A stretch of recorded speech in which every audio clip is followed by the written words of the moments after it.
Thank you. Thank you very much indeed. Good evening and welcome to the show. How are you? Who cares? Who cares? It's nice to work to a British audience because what's actually happened with the British audience, you haven't really been affected by that, what I would call the Americanization of audiences. You know how they do all those extraordinary sounds all the time? I mean, you get somebody, an American performer walks on in America and he'll say, "Good evening." And they all go, "Ooh, wow, wow, ooh, wee, ooh, wee, oh, oh, howdy, ooh, wow, wow, ooh, wee, wow, wow." Jesus, what's all that about? And then they'll say things like, "It's wonderful to be here. Ooh, wow, ooh, wee, ooh, wow, ooh, wow." All he does is say hello and piss off, and he's done half an hour.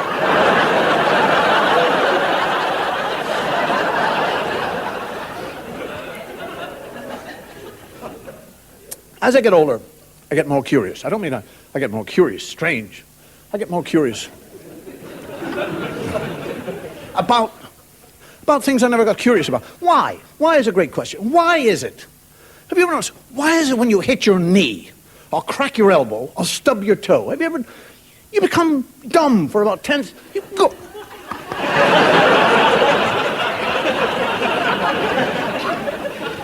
And the only way you can get rid of that pain is to say, "Shit!" And then it's gone. It's an immediate cure. Have you noticed that? There are things like, why do I, when I'm lying in bed at night, asleep, why do I get a cramp? I lie in bed, I haven't not done anything, I haven't run 100 yards, or gone up and down the stairs. I wake up and I've got a bloody cramp. I'm lying there going, from nowhere. You ever make love and get cramp in the middle of it? You're making love. Is it that good, Donnie? No, I got bloody cramp.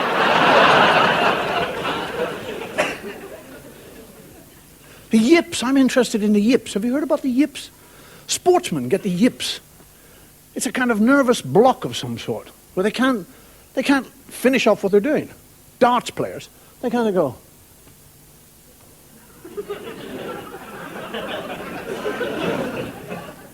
And the dart won't go out of the...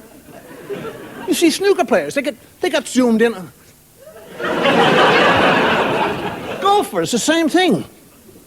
Can you imagine a banker? You're in the bank and they won't give you the bloody money. A brain surgeon working on your brain. Priest giving you Holy Communion, he keeps on taking it back.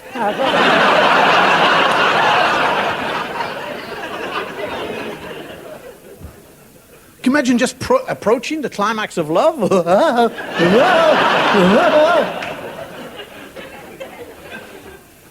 there are things, why? There's all sorts of why. Why do I hate models in shops, in stores, those mannequins?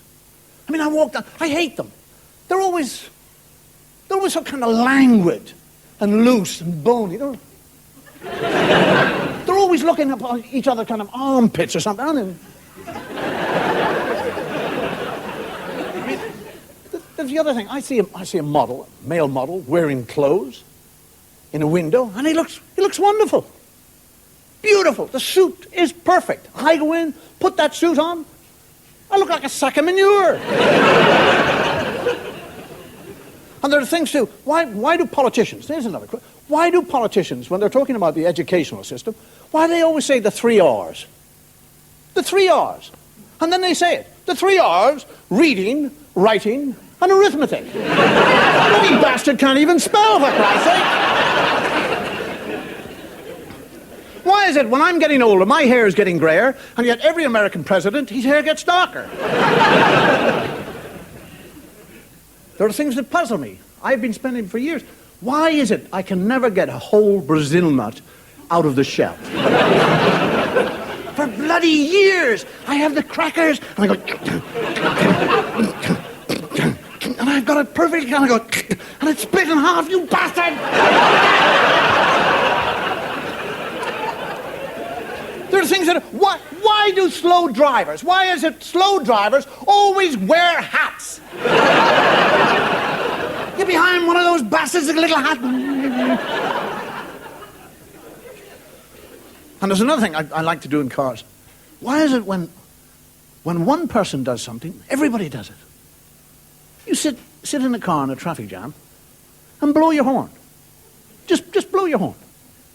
For no reason whatsoever. Just blow it. And every driver assumes that you're blowing the horn at him personally.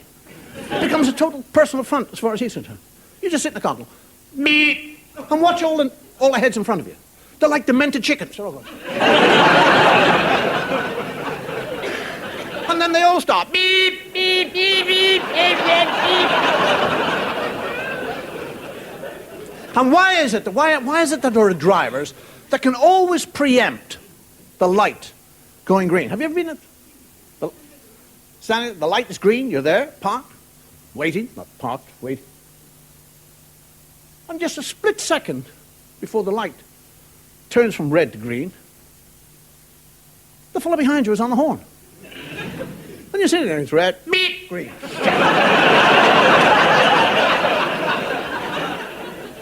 And what I do now, I get irked by it. I stay there. And you go, beep, and I'm looking in the mirror. Beep, beep, beep. And I wait till it's gone red again, then I get out of the car. And I go back and I said, excuse me, are you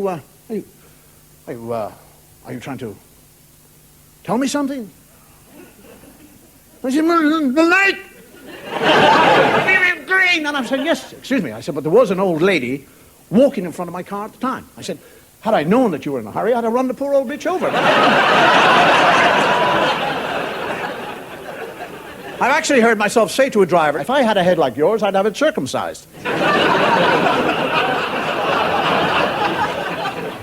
And there's other things. If cars, why is it in our day and age, why is it if a car is causing an obstruction, why do they bloody clamp it and leave it there?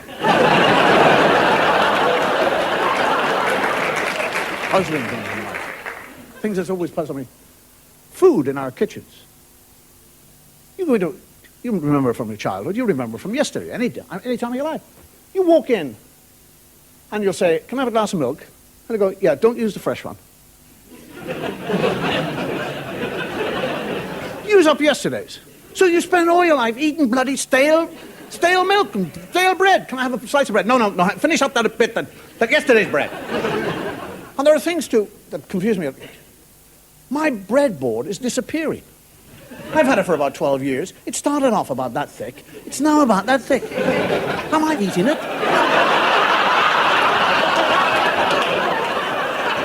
I mean, the knives, they're all thin. What am I doing? Eating bloody steel and wood? And the thing I hate too about is why do women, I don't mean when they kiss you sexually, but women when they kiss you in social kind of etiquette, manners, whatever, they never actually kiss you, do they? They would just put their face out and go, mwah. They just did it. Go, mwah. And you get that in your ear. Mwah. And when I kiss a woman, I tend to, when I socially meet, I tend to kiss a woman on both sides of the face. I go, normally. But in Britain it doesn't work. I go, and they go away, and I go, and they turn around, and I'm going. And I said, what are you doing? I said I was going to kiss you on the other side. And they said, oh, the French way. I know the French way is when you open your mouth.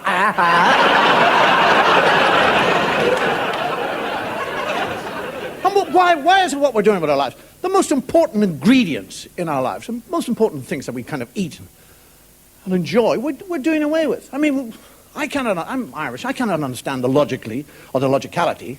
I can't even speak. I can't understand the logicality of salt-free salt. What the hell is salt-free salt? Or nicotine-free tobacco? Caffeine-free coffee? Christ, coffee is terrible. The only reason you have coffee is to get a buzz out of it. You don't get a buzz out of it. What the bloody hell are you drinking it for? Odorless garlic.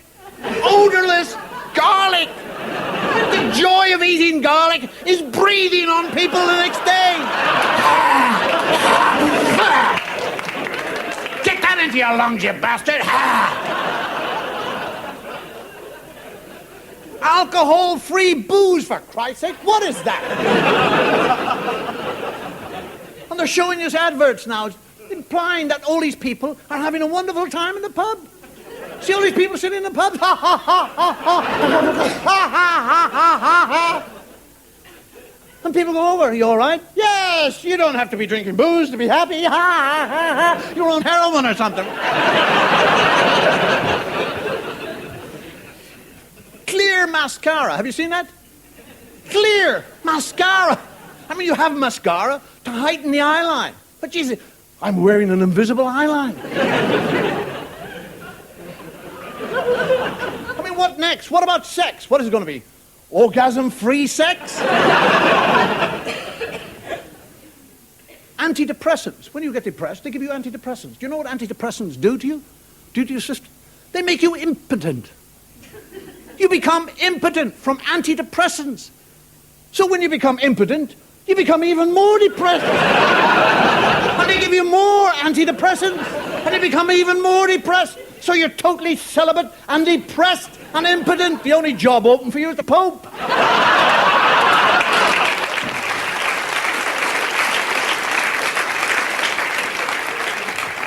And there's a whole snobbery in the language, snobbery about professions.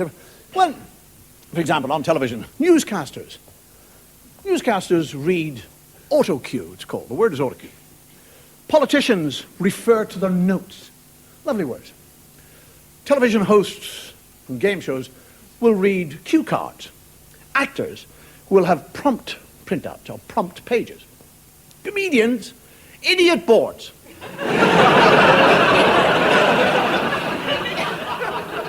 The thing is that with the language, as an Irishman, I'm interested in the language. And we actually do tend to take it very seriously.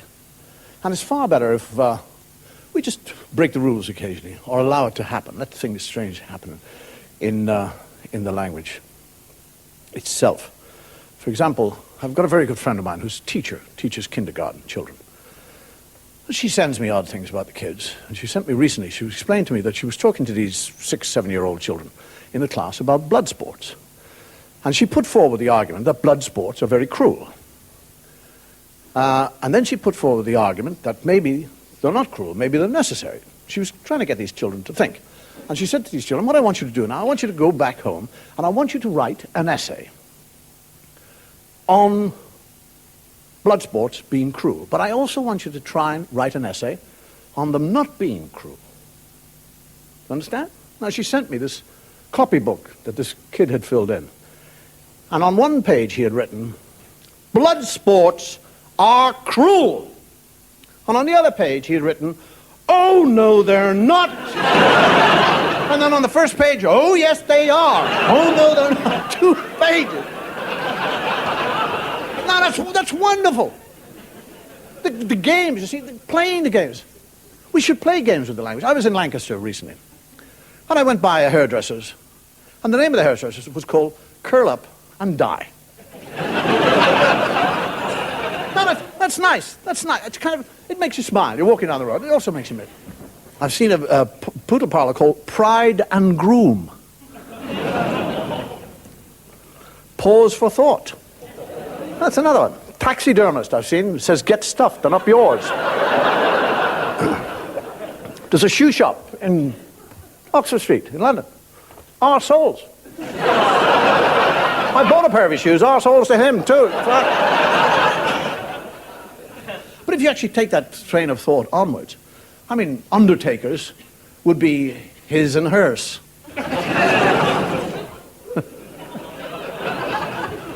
Banks you could actually call a place of interest.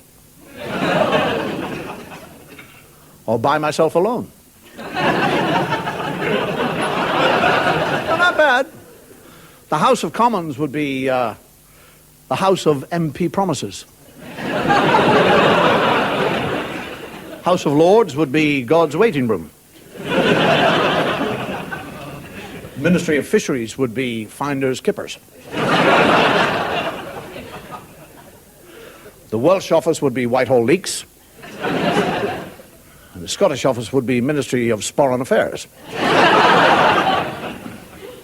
Family planning would be Buy Me and Stop One. they're only plays on words. Because as an Irishman, there was a fellow Irishman called Sheridan. And in one of his plays, he developed a character called Mrs. Malaprop. Quite sure you know Mrs. Malaprop. Mrs. Malaprop had the ability to take similar sounding words and to put them out of context. It's like saying things like, I had a walk on the Miranda. I mean, people actually do say that. I couldn't see through the window because of the compensation. He's not very well off. He's living on subsidence. I'm a godfather, which is total contradiction in terms, to a child who recently went off and saw a production of Allo Allo. And in Allo Allo, he heard the word bugger. 7 or 8 years of age. He came back to his mother and he said, what does bugger mean, Mummy? And she said, well, it's a funny, but it's a rude word. And if you really want to know what it means, you should actually go to the dictionary and look it up. This is the way you learn about words. And he went off and he had a look at the dictionary, he came back and he said, well, did you learn the word? Do you know what it means? He said, yes, annual sex.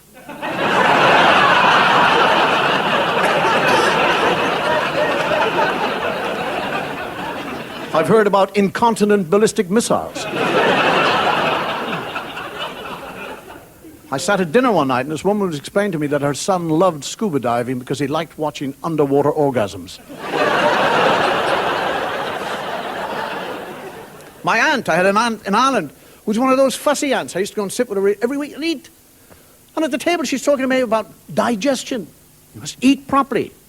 Digest your food. It's very important that you have good digestion. After every mouthful, you must masturbate 32 times. I was just eating to keep up my strength. The best one I had actually, no, a couple, was to sit beside somebody who, in the middle of a kind of conversation, stated that her husband suffered from what is called premature matriculation.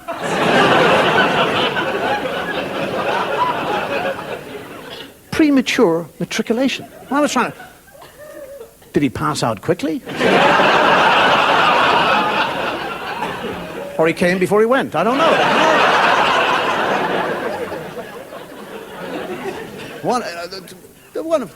Spooner's another one. You know Spooner? That lovely Spooner. We've all done Spooners. We get the letters mixed up. Spooner. It's like cough of cuppy. You say, I'll have a cough of cuppy. I mean, it's nice. It makes people smile. My children always used to say the park arc. We'll go to the park arc, Daddy. Or the bus stop. We used to turn out as a stuss bop. The stuss bop. Chish and Phipps. At Christmas, we always goose the cook. He likes it too. Many a rude turd spoken in jest. Now is the time to stun farts. Burl Ives. Remember Burl Ives, the American folk singer? He was in Ireland a while ago when I was over there. And one of the local DJs was on the radio, and he said, Burl Ives is over here in Ireland making a film there. And because of Burl Ives, we're gonna play one of his songs on the radio. And it's one of his big hits, The Big Rock Candy Mountain. And they played it. And at the end of the number, he said, that was Burl Ives singing The Big Cock Candy Mountain. And there were cars all over Ireland disappearing into hedges. Do you know that I was in Israel, Jordan. There's a crossing on the Israeli-Jordan border which actually comes into its own. It really does come into its own. Which says, double crossing is only permitted by diplomats and certain bishops. We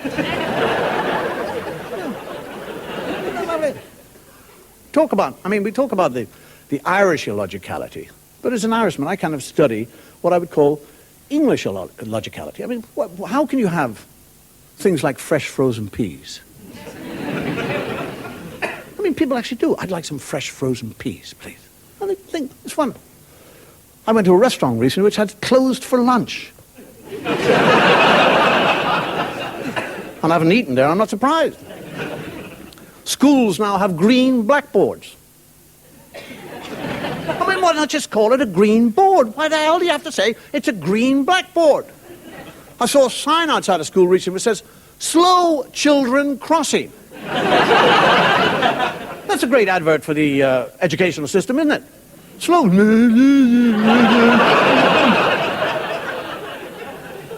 Children crossing at 30 miles an hour. What that? I went by a driving instructor recently, had a sign in his window which says, crash course in driving. I like those things. I like the illogicality of when you send something by ship, you call it a cargo. Is that right? You put it in a car, you call it a shipment.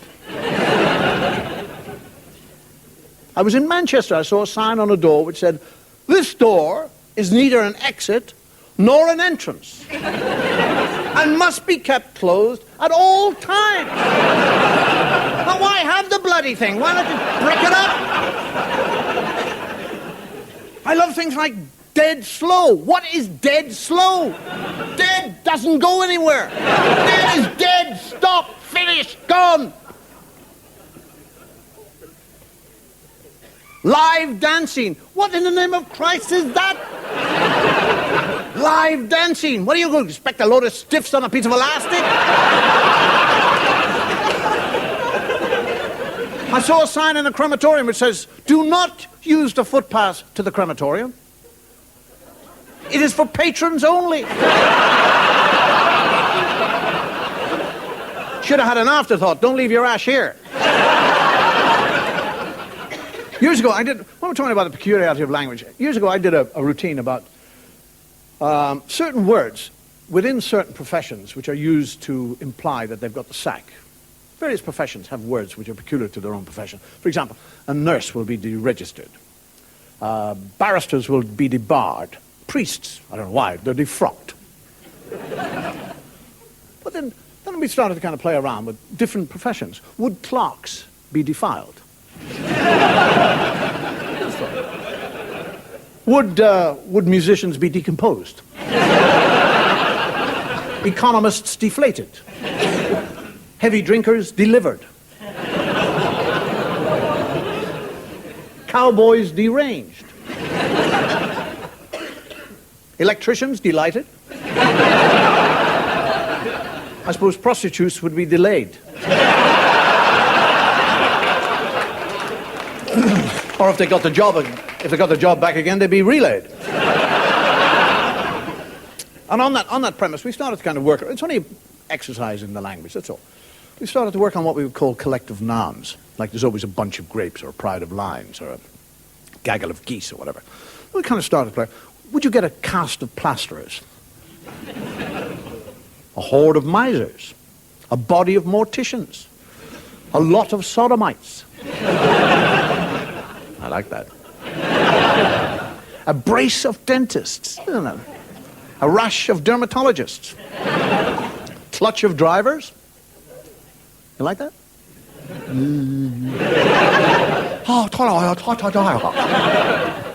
A mass of priests. How about a flock of Indian restaurants? We tried to find a collective noun for the SDP, but there isn't one. And there are certain things in the English language that, have you ever noticed that there are contradictions in terms within English? If we are being aggressive or belligerent or threatening, have you noticed that we use words which imply friendship? Have you noticed that? Pal. Listen to me, pal. Scots are always doing that, don't they? Listen to me now, pal. You're pal. You're asking for a pal. The Londoner, they chum, isn't it? A chum. Ooh, chum. Ooh, chum. Mexicans is always amigo. Amigo. I cut your testicles off, amigo. But I do it with a smile. Americans are always, hey, friend. Buddy boy. Okay, friend. The Australians, mate. Hey, mate. All right, mate. You want it, mate? You come out and get it, mate. And then when we were actually being friendly with people, we used the most extraordinarily insulting, derogatory terms. Hey, what are you doing, you grey-haired old reprobate? Hello, you old bastard! diplomacy into question. You old bastard, how are you? You old pufter. Where have you been, you old pufter? Well, bugger me. You old bugger, you bugger me. You're as pissed as a fart. What does a pissed fart look like? How can a fart get pissed?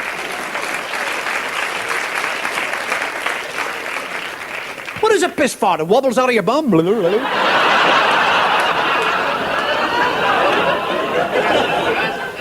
Falls over.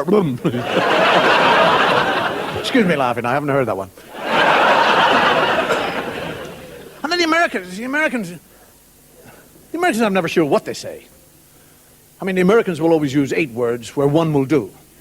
They're always, they get lost in words. And then they always question you. They say things like, I had a cup of coffee. You know what I mean?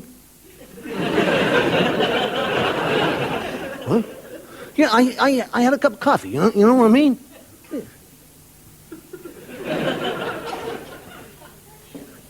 Shit, it's difficult, but I'm beginning to work.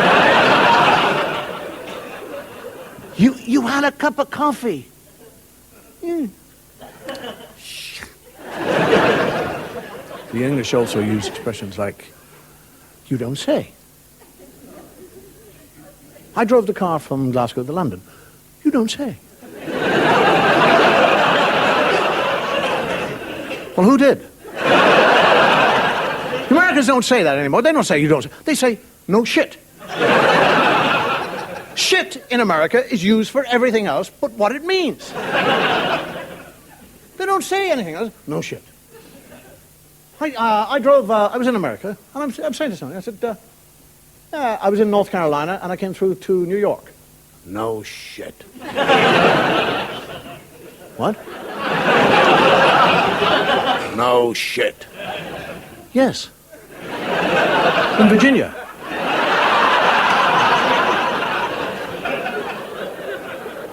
I mean, you've heard President Bush now.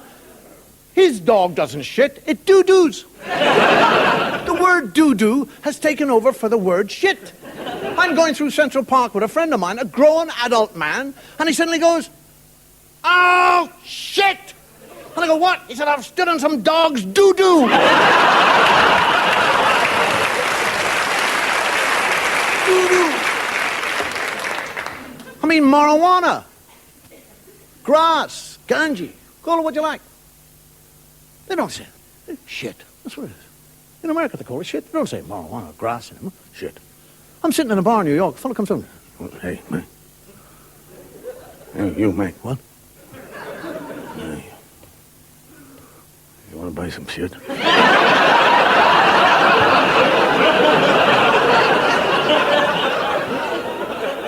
What? You want to buy some shit? Shit? Yeah. Colombian shit. Colombian shit? Yeah, it's the best shit in the world.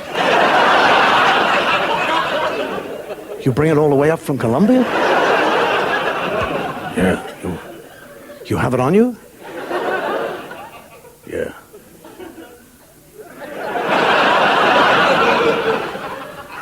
How much do you have on you? About 3 pounds. You're walking around with 3 pounds of shit in your pocket? And people give you money for it? How much do you get? About $50 an ounce. Shit. I'll be a millionaire in a week. I think it's probably time that I went out and found out where Salman Rushdie is living so I can move in with him.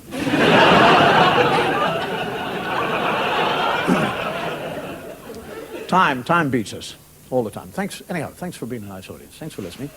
And see you around. Good night. Take care.